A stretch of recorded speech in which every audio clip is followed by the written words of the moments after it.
전도서 10장 12절부터 20절까지 우리 함께 봉독합니다. 지혜자의 입의 말들은 은혜로우나 우매자의 입술들은 자기를 삼키나니 그의 입의 말들의 시작은 우매요 그의 입의 결말들은 미침이 미친 것이니라.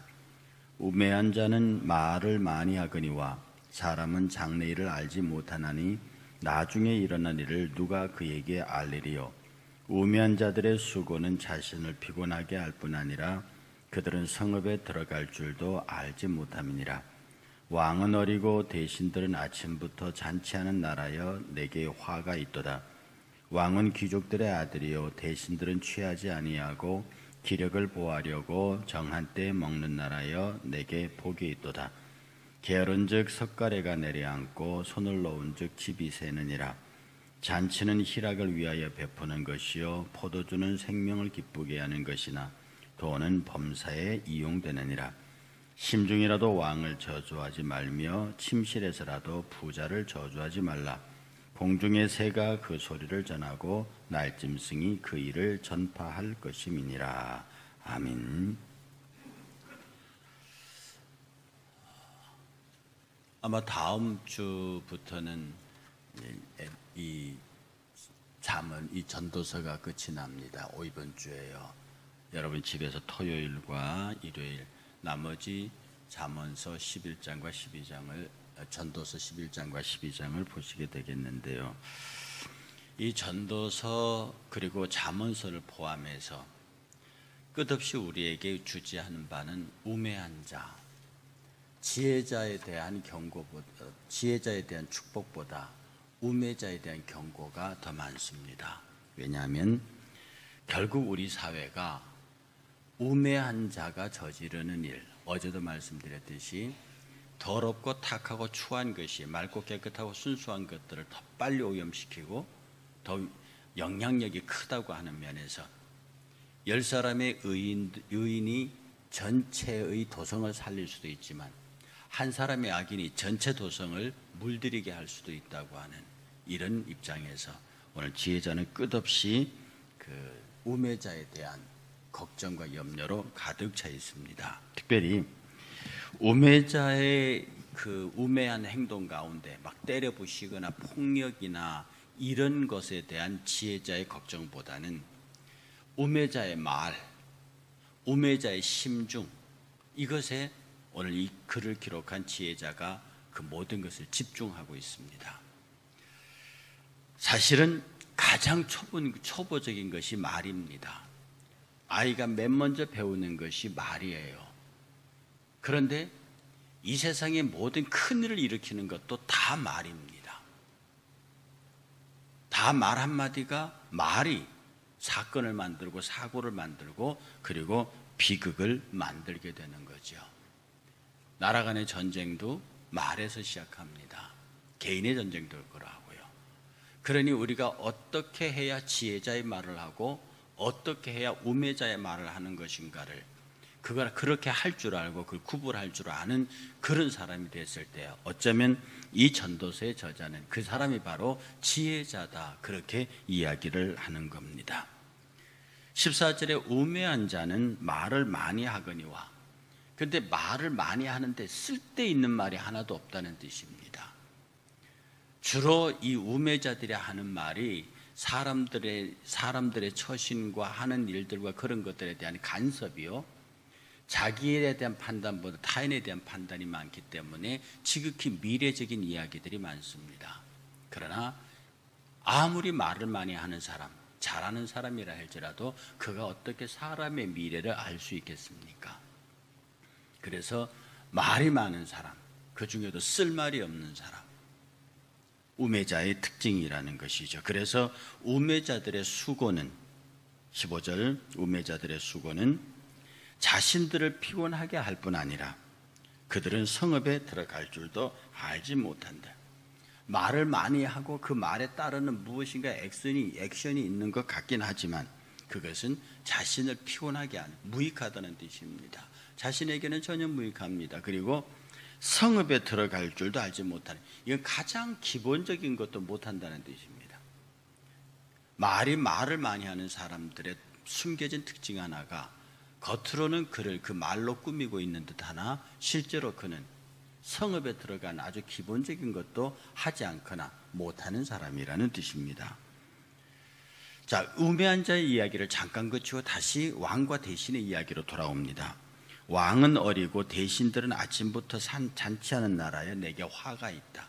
왕은 어리다는 뜻은 육체적으로 나이가 어리다는 문장 단어상으로는 그런 의미가 있지만 이 문맥상의 의미는 생각이 어리고 처신이 어리석다는 뜻입니다. 꼭 어린아이와 같다는 뜻이죠. 왕은 처신이 어린아이와 같고 우매해요. 그리고 그런 왕을 놓고 대신들은 아침부터 술 퍼마시고 있습니다. 그런 나라는 당연히 화가 있지요. 그런데 반대로 왕은 귀족들의 아들이요. 귀족들이 왕을 귀히 여긴다는 뜻입니다. 아들이라서 함부로 한다는 뜻이 아니라 아들을 소중히 여기듯이, 아들을 귀하게 여기듯이 그 아들을 돌보고, 대신들은 포도주나 그런 것에 취하는 것이 아니라 힘있게 나라를 다스리고 왕을 보필하기 위해서, 기력을 위해서 정한 때에 어떤 그 굉장히 규모 있고 절제된 생활을 하는 그런 나라는 복이 있다고 얘기를 하는 거죠. 어떤 면에서 절제 있고 또 규모 있고 그렇게 사회의 일들이 이루어지는 나라는 건강하지 않을 수 없습니다. 특히 그 나라가 장래가 씨알이 있는 나라인지 씨알이 없는 나라인지 그 나라의 음식 문화를 보면 안다고 그럽니다. 그 나라가 음식을 어떻게 먹느냐, 정말로 사람의 몸의 유익을 위하여 먹는 것이라고 하면 다 찾아 먹는 나라, 그 나라는 부패한 나라요, 그 나라는 미래가 없는 나라라는 뜻입니다. 그리고 그런 나라는 윤리적으로 그 다음에 사회적으로 굉장히 후진국의 성향을 갖고 있다고 그러죠.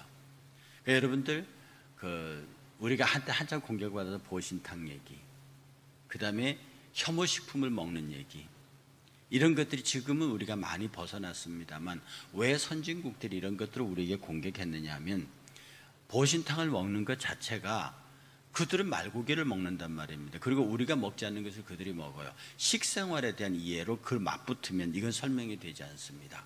적어도 기독교 문화 아래에 있는 서양 사람들에게서 게라고 하는 것은 이 먹을 수 있는 음식이 아닙니다.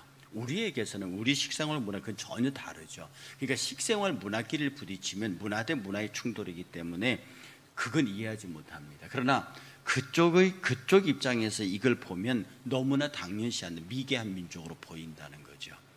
그래서 그것은 일반적인 문화와 문화들을 부딪히는 게 아니라 그들의 시각으로 보는 것이라 이렇게 이해해야만 그것에 대한 다툼이 일어나지 않습니다. 어쨌든 음식 문화가 정갈하고 절제된 나라는 건강하고 건전한 나라입니다. 그런데 인간의 단순한 배고픔을 채우는 게 아니라 정말로 이 식도락을 위해서, 먹고 마시는 것을 위해서 자연을 잔인하게 파헤치고 동식물들을 잔인하게 해야 하는 것은 바로 그러한 옛날 과거의 왕조들이, 그런 왕조들이 망했습니다. 그러므로 우리도 이 시대에 먹는 문화에 관해서 우리가 음식을 함부로 버리고 막 내다 버리고 과하게 만들고 이런 것들, 음식에 대하여 절제되지 아니한 절제된 문화가 없는 것은 이미 그들의 정신이 육체를 위한 것으로 타락한 증거라 그렇게 볼 수 있는 겁니다. 타락한 왕들, 독재자들, 그들은 산의 진미를 쌓아놓고 그들의 식사를 주관합니다. 그럴 수밖에 없습니다. 그러나 건강한 나라의 왕은요, 정말 간단한 음식에 가장 검소하게 살지요. 바로 이것이 미래가 있는 나라의 모양이라고 하는 것입니다. 이것을 그대로 받아서 18절과 19절은 이렇게 말합니다. 게으르면 석가래가 내려앉고 손을 놓으면 집이 샌다. 참 이 짧은 한마디 속에 우리에게 던지는 메시지가 큽니다. 왕이든 대신이든 그리고 개인이든 게으르거나 손을 놓고 놀거나 하는 순간에 석가래가 내려앉고 집이 새게 되는 허술함을 보이게 된다고 하는 뜻입니다. 그리고 19절에 경고를 하는데요. 잔치는 희락을 위하여 베푸는 것이요 포도주는 생명을 기쁘게 하는 것이나 돈은 범사에 이용되느니라. 이 세 가지 등장합니다. 첫째가 잔치, 둘째가 포도주, 셋째 돈입니다. 이 세 가지가 게으른 사람들, 손을 놓고 노는 사람들, 그들이 내심 추구하고자 하는 악한 요소들이라고 하는 것이죠. 그래서 이 희락을 위하여 잔치를 베푼다, 이 말을, 저는 이 말을 가만히 생각하면서 이것을 어떻게 이해해야 가장 적절한 말이 될까라고 생각을 해보는데, 이 잔치는 희락을 베푸는 것이요 포도주는 생명을 기쁘게 하는 것이나 돈은 범사에 이용되는 이 말이 성경의 난해 구절에 속합니다. 이것을 어떻게 해석하느냐에 따라서 상당히 의미가 달라지는데, 아주 본질적이고 구체적인 해석은 서로 다르지만 전체적인 의미는 어떤 뜻이냐면, 잔치는 희락을 위하여 베푸는 것이요를 문자 그대로 풀면은 웃음을 위하여 빵이 만들어진다, 이런 뜻입니다. 잔치는 희락을 위하여 베푸는 것이다, 이 말의 뜻이, 웃음을 위하여 빵이 만들어진다. 이 어리석고 우둔한 대신들, 또 그런 부자들, 이런 넉넉한 사람들이 웃음을 위하여, 웃음의 종류는 다양하겠죠. 그 웃음을 위하여 빵을 만들어요. 그 다음에 포도주는 생명을 기쁘게 한다. 이 역시도 부정적인 의미입니다.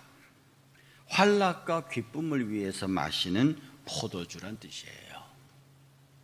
그 다음에 마지막 세 번째, 돈은 범사에 이용되느니라는 이 말은요, 돈은 모든 것에 대답한다, 그런 뜻입니다. 황금만능주의입니다. 문자 그대로 풀면 돈은 모든 것에 응답한다. 돈은 모든 것에 대답한다. 돈으로 모든 것을 솔루션의 해법이 돈 안에 있다는 뜻입니다. 이게 누구냐면 게으른 사람들, 놀고 있는 사람들, 그러면서도 자기들이 무슨 일을 하고 있다고 끊임없이 우매한 말을 하는 사람들, 그들은 그들의 기쁨을 위해서 음식을 만들고요, 잔치를 배설하고요, 포도주로 그들의 생명을 즐겁게 하고요, 나아가서 그들은 돈으로 모든 것을 해결하고자 하는 그런 모습을 보인다고 하는 것입니다. 그런데 전도자가 10절에 못을 하나 박는 게 있습니다. 심중에라도 왕을 저주하지 말고 침실에서라도 부자를 저주하지 말아라. 여기 어리석은 왕 얘기 많이 했어요. 또 부자들 얘기했어요. 그런데 여기서 왕은 1인 최고의 그 통치자 왕만을 얘기하는 게 아닙니다. 왕을 포함하여 권세 갖고 있는, 왕을 포함하여 다스리는 위치에 있는 사람들을 포괄하는 거고요. 부자는 돈만의 부자가 아닙니다. 모든 것들을 넉넉하게 소유하고 있는 다양한 형태의 부자들, 즉 권력이 없고 어떤 재능이 없는 사람들 입장 속에 자기보다 더 나은 것, 더 많은 것을 가진 사람을 얘기합니다. 이런 형태의 사람들을 향해서 심중에라도 너희들의 통치자들을 저주하지 말아라. 그리고 침실에서라도 부자를 저주하지 말아라. 심중에서 침실에 사는 말은 비밀이 보장된다는 뜻입니다.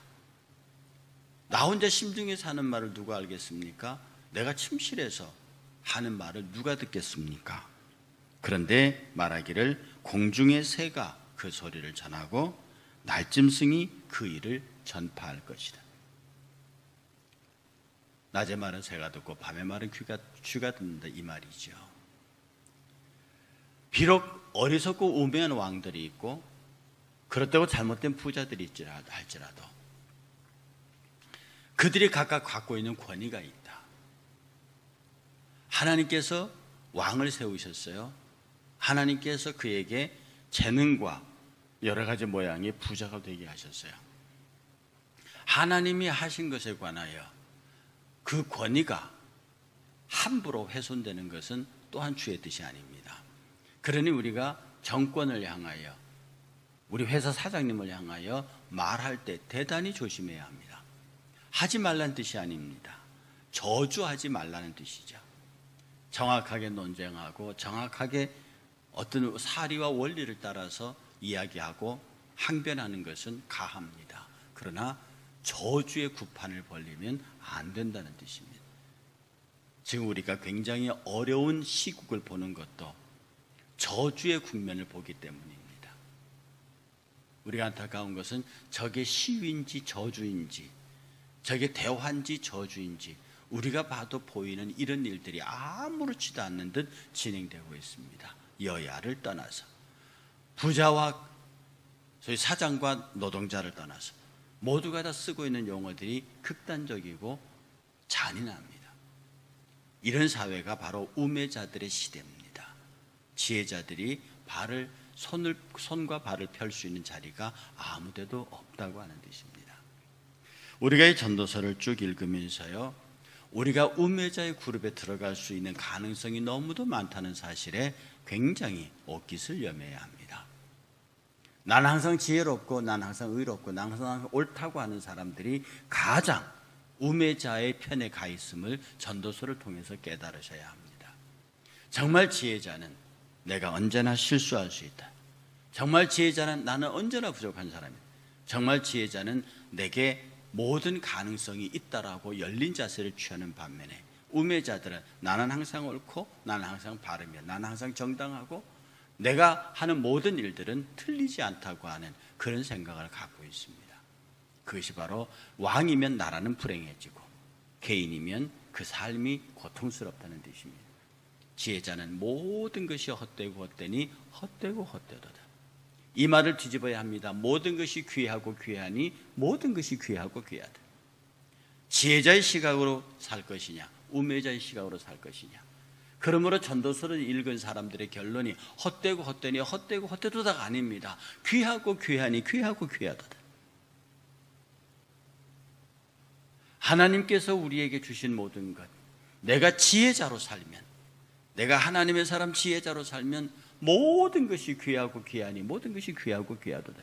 이 전도서를 읽은 사람들이 이 마지막 고백이 이래야지, 지혜자가 세상의 모든 건 다 헛되다 했어. 다 헛돼. 그 부처님이지 뭐예요 그게. 그렇게 말하는 게 부처님이지요. 그렇게 말하는 게 공자님이죠. 우리는 말합니다. 세상 아니야, 헛되지 않다.